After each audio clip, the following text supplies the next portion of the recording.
შემეცნებით საგანმანათლებლო პროექტი რადიო კინო სადდება სტუდია კოცის ბაზაზე. პროექტის ხელმძღვანელი კობა ცხაკაია. პროექტის რედაქტორი ნინო ჩხიკვიშვილი. თბილისი 2025 წელი.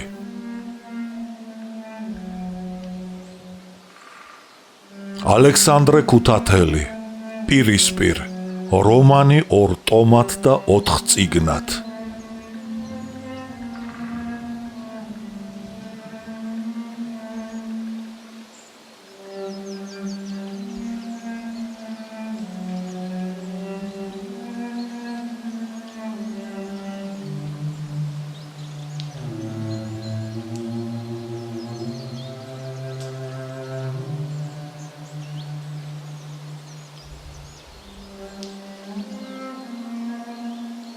პირველი მაისი, მეორე. გაზაფხულით ნაბანი ქუჩა ხარობს, ელავს, მოვაბიჯებთ მრავალნი ჩვენ, შენ, მე და ყველა. მაიაკოვსკი. 1920 წლის თებერვლის ბოლო რიცხვებიდან მოკიდებული დენიკინის ლაშქრის დამარცხება და წითელი არმიის წინსვლა ჩქარი ტემპით ვითარდებოდა. 29 თებერვალს აღებულ იქნა სტავროპოლი, 30 თებერვალს კავკასი და პეტროვსკი. 28 აპრილს ღამით აზერბაიჯანის დედაქალაქში ბაქოში წითელი ჯავშნიანი მატარებელი შევიდა. ჩრდილო კავკასიასა და აზერბაიჯანში საბჭოთა ხელისუფლების გამარჯვებამ მენშევიკები დიდ საგონებელში ჩააგდო. მაგრამ აპრილის ბოლოს რატომღაც იმედის ფრთები შეისხეს და 1 მაისის დემონსტრაციისათვის დიდ მზადებას შეუდგნენ. ბოლშევიკების გამოსვლა და აჯანყება მათ უკვე აღარ აშინებდათ, რადგან ბოლშევიკების ორგანიზაციები ყველგან დარბეული, ხოლო პარტიის მეთაურები, რიგითი წევრები, შემჩნეული მუშები და ჯარისკაცები ათასობით დაპატიმრებული და ბევრიც კიდევ რუსეთში გადასახლებული იყვნენ. დემონსტრაციაზე ბოლშევიკები ახლა 20 კაცსაც ვერ გამოიყვანენ, იმეორებდნენ მენშევიკები. იყო კიდევ ერთი გარემოება, რის გამოც ისინი იმედს არ ჰკარგავდნენ. საქმე ის იყო, რომ საქართველოს საზღვრებთან წითელი არმიის მოახლოების გამო მთავრობის წევრთა შორის პანიკა დაიწყო და მათ აპრილის შუა რიცხვებში სრულიად საიდუმლოდ მოსკოვს დელეგაცია გაგზავნეს. აპრილის ბოლოს საქართველოს საგარეო საქმეთა მინისტრმა ევგენი გეგეჭკორმა მოსკოვიდან ცნობა მიიღო, რომ საბჭოთა რუსეთი მზად არის სამშვიდობო ხელშეკრულებაზე ხელი მოაწეროს. ამიტომ მენშევიკები იკვეხნიდნენ მოსკოვში ჩვენი დელეგაციის გაგზავნის მერმე ბოლშევიკების გამოსვლას და აჯანყებას საქართველოში ნიადაგი გამოეცალა. მაგრამ ისინი ტყუვდებოდნენ. ამბები სულ სხვაგვარად წარიმართნენ. მასების სულისკვეთების გამოსარკვევად და ბოლშევიკური ძალების დათვალიერების მიზნით ბოლშევიკურმა ორგანიზაციამ 1 მაისისათვის თბილისში დამოუკიდებელი დემონსტრაციის მოწყობა გადასწყვიტა. 1 მაისს ბოლშევიკების დემონსტრაცია რომ ეწყობოდა, კორნელის ნიტო ჩიკვაიძემ შეატყობინა და თანაც გააფრთხილა, დილით ადრე გამოგივლი დემონსტრაციაზე ერთად წავიდეთო. კორნელი მოუთმენლად ელოდა 1 მაისის გათენებას. 1 მაისის დილაც გათენდა. კორნელის რიჟრაჟზე გამოეღვიძა და ღია სარკმელში გაეხედა. მოღრუბლული დილა იყო. ქალაქს თავზე საწვიმრად გამზადებული ღრუბლები დასდგომოდნენ. მხოლოდ შავნაბადას ქედისაკენ ჩანდა ცის მოწმენდილი კიდური. ცასა და მიწას უცნაური რაღაც სიჩუმე და ყუდროება მოჰფენოდა. ღრმად ჩასძინებოდა ქალაქს. უკვე დილის 8 საათი შესრულებულიყო და ქუჩებში ჯერ კიდევ არ ჩანდნენ რძის, მაწვნის, კვერცხის, ნავთისა და ყვავილების მიწის გამყიდველი, ძველი ტანისამოსის მყიდველი მეძახურები. არც დადუმებული სახლების სარკმლიდან იხედებოდა ვინმე. კორნელი ღია სარკმელთან მივიდა და მტკვრის გაღმა მთის კალთებზე შეფენილ ჩაძინებულ ქალაქს გახედა. ქალაქის თავზე კვლავ საწვიმარი ღრუბლები დაცურავდნენ. ჰაერი დამძიმებულიყო. ნავარდისა და ჟივილის მოყვარული სწრაფი და მკვირცხლი მერცხლები ახლა ჩუმად და ზანტად დაფრინავდნენ გამურული სახურავების თავზე. ნელა ეშვებოდნენ დედამიწაზე, ნელა იქნევდნენ ფრთებს, ქუჩებში რიალებდნენ, უხეირო დავლურს უვლიდნენ და მერმე მტკვრისპირას გაკრუნი, ისარივით კი არ მიჰქროდნენ, არამედ ისე ნელა მიცურავდნენ, თითქო დამძიმებული ჰაერის გაპობა უჭირთო. კორნელი მცას აღხედა და ეწყინა. საავდროდ გამზადებული, მოღრუბლული დღე რომ გათენდა. ღრუბლები მთაწმინდის იქით მთებში ჩაეშვნენ და ჩაიკუპრნენ. სადღაც იელვა და მალე შორეული გრგვინვაც გაისმა. დადუმებულმა ქალაქმა ექო გამოსცა. შხაპუნა წვიმა წამოვიდა. სახლების რკინის სახურავები, ქუჩები და ხეები დაასველა. ეს წვიმა ეტყობა კარგა ხანს გასტანს. გაიფიქრა კორნელიმ და მოწყენით მიაშტერდა ქუჩის გაღმა სახურავის მილიდან მიაღვარივით წყლის დენას.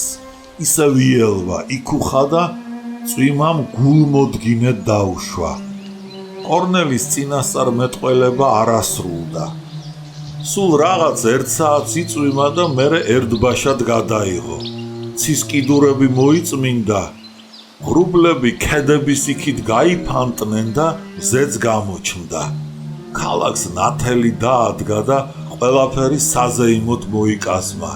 პირთამდე სავსე მტკვრის გაღმა, მთის კალთებზე გაშენებული ქალაქი, თუნუქით გადაჭედილი სახლების სახურავები მზეზე კრიალებდნენ. ქუჩის პირას ჩარაზმული ალვის ხეების, ჭადრებისა და ცაცხვების ნორჩი ფოთლები უფრო ჩამწკრივებულიყვნენ. ზედ ცვარ-ცვარად დამჯდარი წვიმის წვეთები თვალის მომჭრელი ფერებით ბრწყინავდნენ. მთებიც უფრო გამწვანებულიყვნენ, მათ თავზე მოწმენდილი მოსარკულიცაც უფრო ლურჯად ელავდა. ბუნებას თითქო პირი დაებანა, მორთულ მოკაზმულიყო და 1 მაისს ღიმილით ეგებებოდა. ქალაქში გრილი, სუფთა ჰაერი ჩამდგარიყო. ღია ფანჯარასთან მდგარ კორნელის, სველ დედამიწის და დოყამწვანილის სუნი ეცა. გაზაფხულია. მაისი, 1 მაისი. გაიფიქრა კორნელიმ და ქალაქში წასასვლელად მოემზადა. მაგრამ მიტო ჩიკვაიძის კვალი არსად ჩანდა. მიტო მხოლოდ 9 საათზე გამოცხადდა. მას ხაკისფერი ფრენჩი, გალიფე, ყვითელი ბოტინკები და ბოტფორდები ეცვა. თავზე კეპი ეხურა. კორნელი კი სტუდენტურ ტანსაცმელში იყო გამოწყობილი. იგი უყავარჯნოდ გამოვიდა ახლა სახლიდან და მიტოსთან ერთად ვერის ხიდისაკენ გაეშურა. ვერის აღმართზე კორნელის და მიტოს დემონსტრაციაზე წითელი დროშებით გამოსული მუშებისა და მოსამსახურეების კოლონები წამოეწივნენ.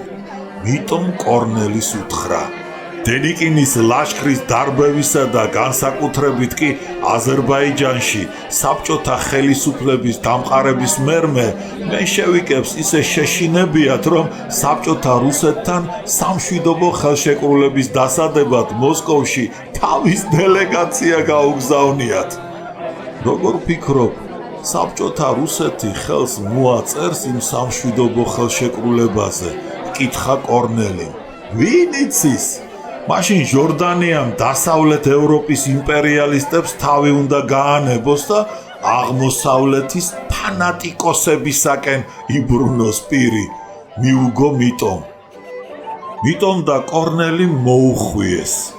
რუსთაველის პროსპექტზე გავიდნენ და სასტუმრო მაჟესტიკისკენ ახლანდელ თბილისისაკენ გასწიეს, რომელიც მაშინ პროფესიული კავშირების გამგეობას და მათ საბჭოს ეკავა. რევოლუციის მერმე ამ შენობას შრომის სასახლე შეარქვეს. მალე აქეთკენ ფაბრიკა ქარხნების მუშებმა იწყეს მოსვლა. რამდენიმე წუთის მერმე შრომის სასახლის და ალექსანდრეს ბაღშორის ბარიატინსკის ქუჩაზე ცოცხალი ყვავილების წნულებით მორთული ორი საბარგო მანქანა მივიდა და რუსთაველის პროსპექტის ახლოს გაჩერდა. მელითონენი მოვიდნენ, უთხრა მიტომ კორნელის. საბარგო მანქანაზე მდგარ მუშებში მიტომ თავისი მამა ელიზბარი და მისი ამხანაგები ხარატი სტეფანე დანგაძე, ზეინკალი დიმიტრი ჩიპლიგინი და სხვა მუშები იცნო. მიტოს მამა მთავარი სახელოსნოების ზეინკალი იყო. კორნელი იცნობდა სტეფანე დანგაძეს და დიმიტრი ჩაპლიგინსაც. ესენი მიტოს მამის სახლში გაეცნო მას. საბარგო მანქანების ირგვლივ უამრავმა ხალხმა მოიყარა თავი. მენშევიკებს არ მოეწონათ ეს ამბავი, რადგან მათი მეთაურობით გამოსული კოლონები საგრძნობლად შეთხელებულიყო. საბარგო მანქანები რაღაც უხილავ ძალით იზიდავდა ხალხს და მიტო და კორნელიც იქეთკენ გაეშურნენ. კორნელიმ საუბარი გააბა მიტოს მამასთან, ელიზბართან. მუშები მეგობრული ღიმილით შესქეროდნენ სტუდენტურ ტანისამოსში გამოწყობილ ახალგაზრდა კაცს. ბევრ მათგანს წაკითხული ჰქონდა გოჯასპირი, დარო და მაგრად ართმევდნენ ხელს. კარო იარალოვი და ვასო მარუაშვილიც მოვიდნენ. მათ აღგზნებული და გაბრწყინებული თვალები ჰქონდათ. მიტომ გააფრთხილა. ფრთხილად იყავით, ბიჭებო, უნამუსოდ გზვერავენ. ვიცი, მიუგო კარომ. განა ვერავ ხედავ, აგერ შავკეპიანი, აგერ ის ნაცრისფერ კოსტუმში გამოწყობილი.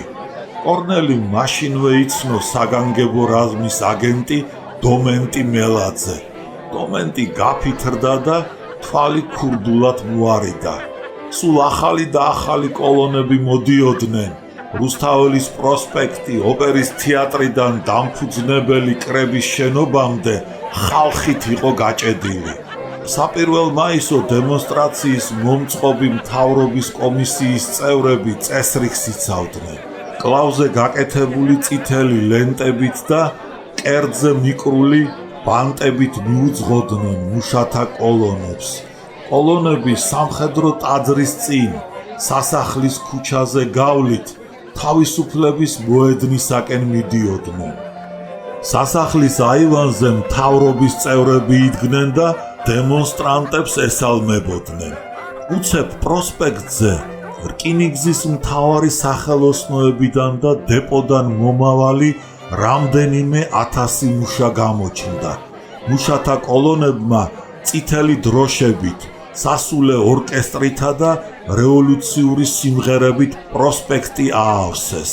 როდესაც რკინიგზელები შრომის სასახლეს მიუახლოვდნენ, მელითონეების საბარგო მანქანების ირგვლივ შეგროვილმა დემონსტრანტებმა იმ წამსვე გაშალეს დროშები და პლაკატები წარწერით მოვითხოვთ პატიმარ ბოლშევიკების განთავისუფლებას, გაუმარჯოს საბჭოთა ხელისუფლებას. შრომის სასახლესთან თავშეყრილი ხალხი ერთ კოლონად იქცა. მათ თავზე მარქსისა და ენგელსის პორტრეტები აღიმართა. რკინიგზელმა მუშებმა ტრანსპარანტები გაშალეს. თითქო მელითონეებს ეხმიანებიანო, ემზადეთ საბჭოებში მუშათა და გლეხთა დეპუტატების არჩევნებისათვის, გაუმარჯოს საბჭოთა საქართველოს. ეს იყო თბილისის ფაბრიკებისა და ქარხნების მუშების ურთიერთგამოძახებისა და ერთსულოვნების დემონსტრაცია. მენშევიკების ხელმძღვანელობით კოლონებში მიმავალმა მუშების დიდმა ნაწილმა თავი მიანება მათ და საბარგო მანქანებს ადევნებულ ამხანაგებს შეუერთდა. მაშინ ვასო მარუაშვილმა, კარო იარალოვმა და ბევრმა სხვა მათმა ამხანაგმა ხალხში დიდუბის არალეგალურ სტამბაში დაბეჭდილი ბოლშევიკური ფურცლები მიმოაბნიეს და გაავრცელეს. პროკლამაცია დემონსტრაციაზე მოსულ თითქმის ყველა მოქალაქეს ეჭირა ხელში. მანქანებზე მიტინგი გაიმართა. მუშებმა საბარგო მანქანები ტრიბუნებად გამოიყენეს. ზედასული ორატორები ხალხს სიტყვით მიმართავდნენ და ლოზუნგებს ისროდნენ.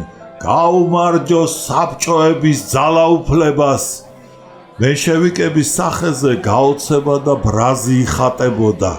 კომუნისტური ორგანიზაციები არამც თუ არსებობდნენ, არამედ თბილისელთა უმრავლესობა მათ ნამდვილად თანაუგრძნობდა.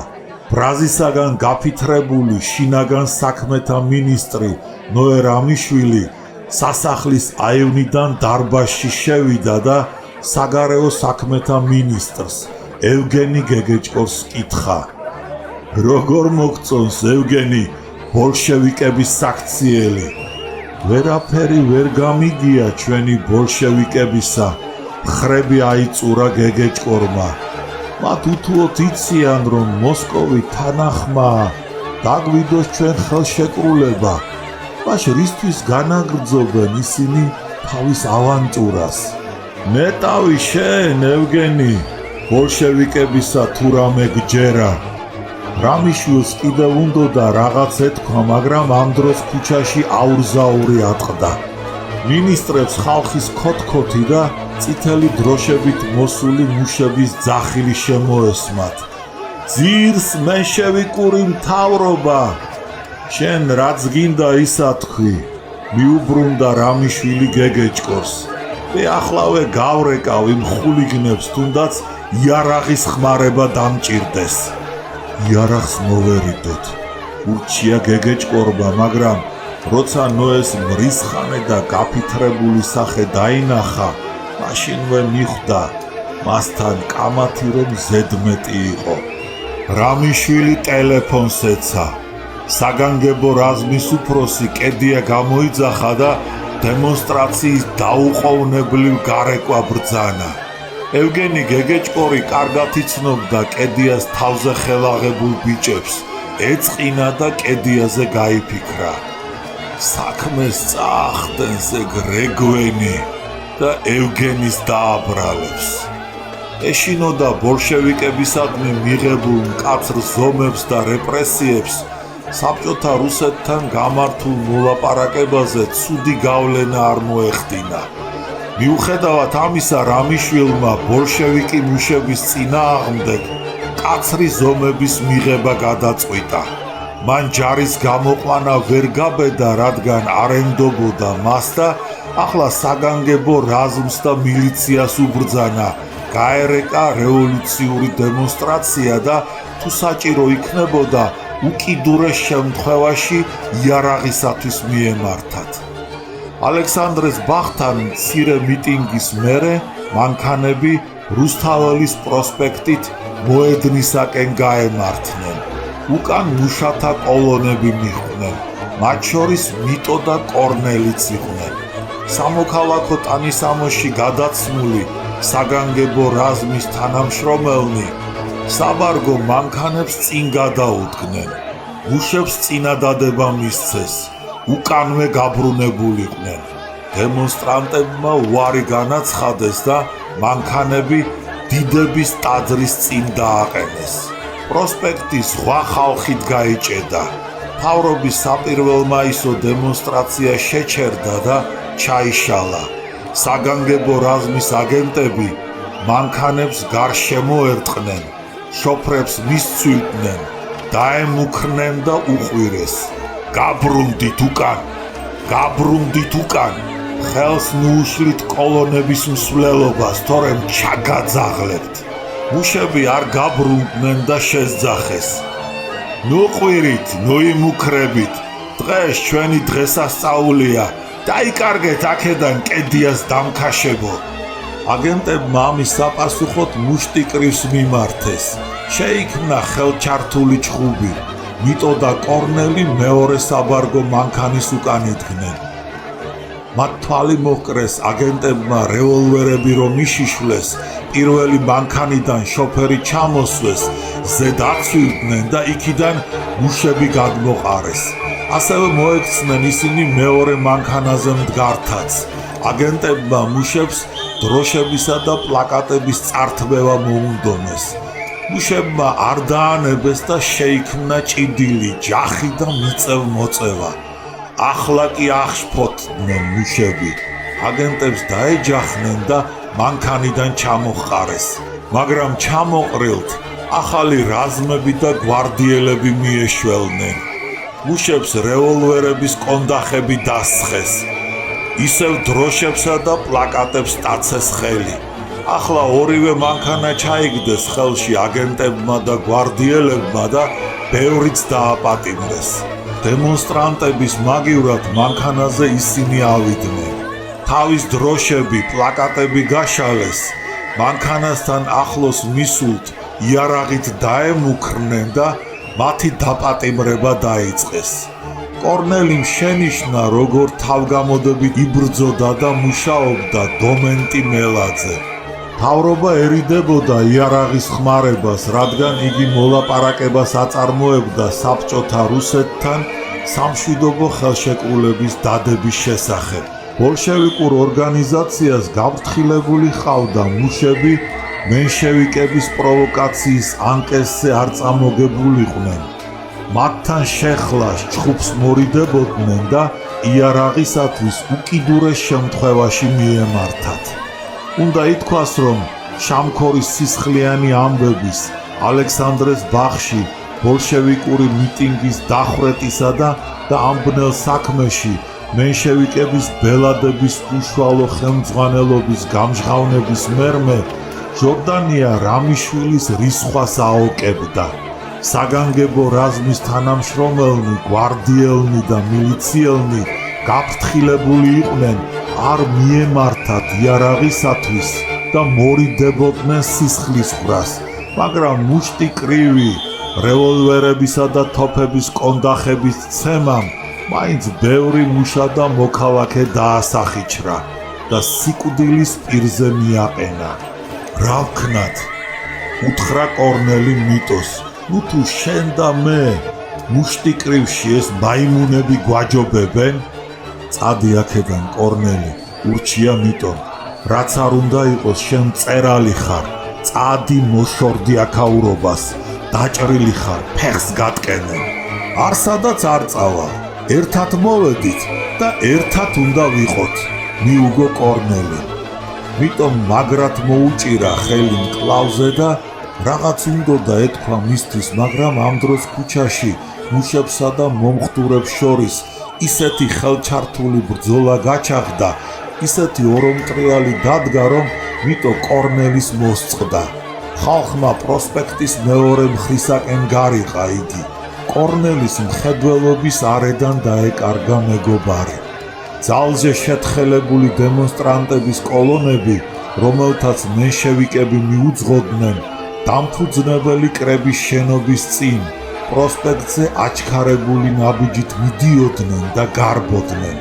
საგანგებო რაზმის თანამშრომლები, გვარდიელები და მილიციელები რევოლუციური დემონსტრაციის მონაწილეებს პროსპექტიდან გადასახვევ ქუჩებისაკენ მიერეკებოდნენ. იდგა ჭედვა, შეხლა, თოფებისა და რევოლვერების ტრიალი, ბევრისათვის თავი კონდახით გაეხეთქათ, ბევრს სახეზე სისხლი ჩამოსდიოდა. უცებ სამხედრო ტაძრის რკინის მაღალი რიკულებიანი ღობის წინ ტროტუარზე კორნელი მიტო დაინახა. მას 5 კაცი დახვეოდა. კორნელი მაშინვე იცნო ღაჟღაჟ ლოყებიანი ზორბა კაცი, გვარდიელი ამბაკო კილაძე. ეს ის კაცი იყო, რომელიც საარტილერიო ბრიგადის პარკთან კორნელის გუშაგობის დროს ბოლშევიკური განწყობის ჯარისკაცების გასაიარაღებლად სხვა გვარდიელებთან ერთად მივიდა. კორნელი ხელებით და იდაყვებით ამუშავდა. მხარით მიაწვა ხალხს, პროსპექტი გადაჭრა და მეორე მხარეს გადავიდა. მას ვასო მარუაშვილიც მიჰყვა.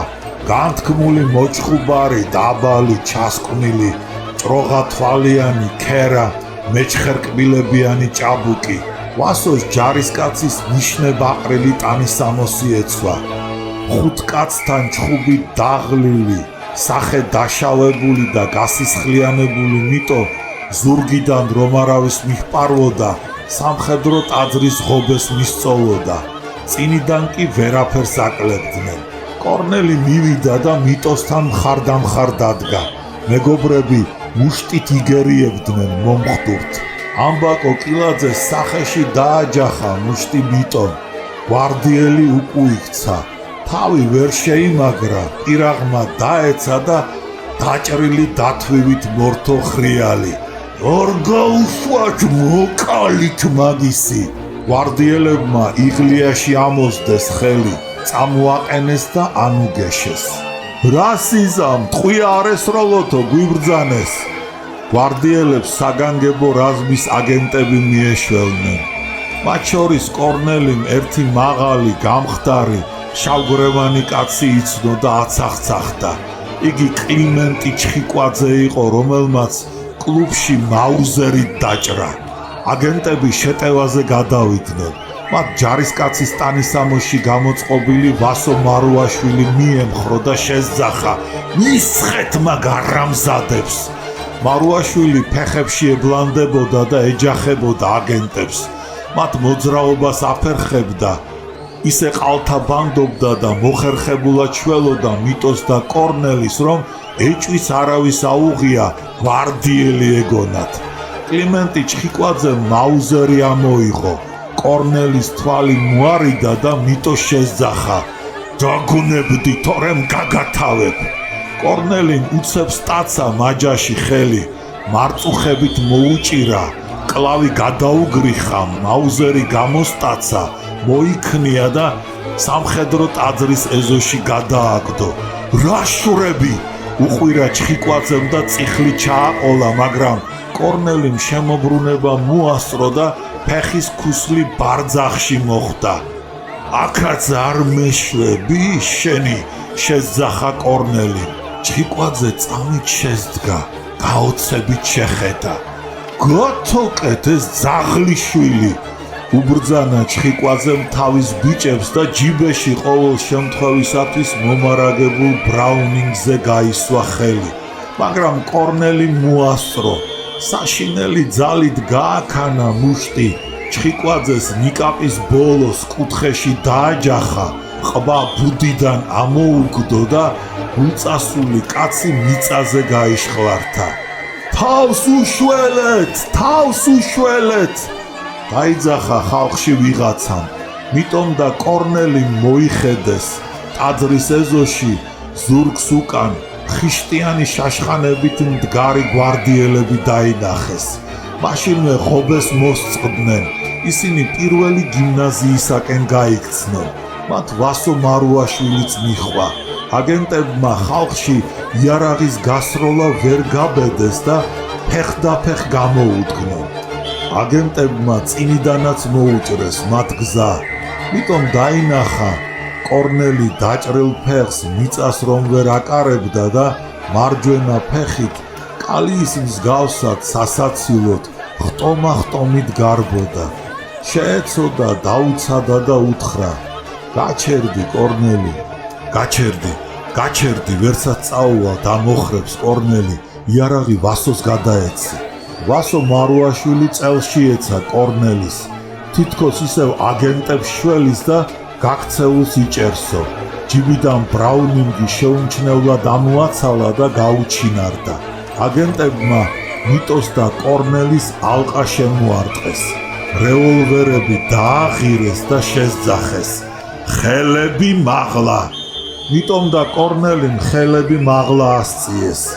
აგენტებმა გაჩხრიკეს, მაგრამ იარაღი ვერ უპოვეს და მერმე ალყა შემორტყმულნი ერმოლოვის ქუჩაზე აიყვანეს და საბარგო მანქანაში ჩასვეს. აქ მიტოს და კორნელის 20-ოდე სხვა პატიმარი დაუხვდა. ყველანი ნაცნობები და დასახიჩრებული იყო. აგენტებმა პატიმრებს მანქანის იატაკზე დაჯდომა უბრძანეს. შოფერმა ერთბაშად მოსწყვიტა მანქანა, აღმართზე მიუშვა და ერმოლოვის ქუჩიდან მარცხნივ პეტრე დიდის ქუჩაზე გადაუხვია. საოცარი სიჩქარით წაიყვანა შოფერმა მანქანა. პატიმრებს იქიდან გადმოხტომა და გაქცევა აზრადაც არ მოსულიათ. ეს თვითმკვლელობა იქნებოდა. შოფერმა მანქანა გიჟივით გააქროლა ლერმონტოვის ქუჩაზე, ხიდზე გავიდა, ავლაბრის აღმართ შეუდგა, მერმე მარჯვნივ შეუხვია და მეტეხის ციხის რკინის ჭიშკარს მიადგა. გარაჯმა ჭიშკარი გააღო და მანქანა ციხის ეზოში შეუშვა.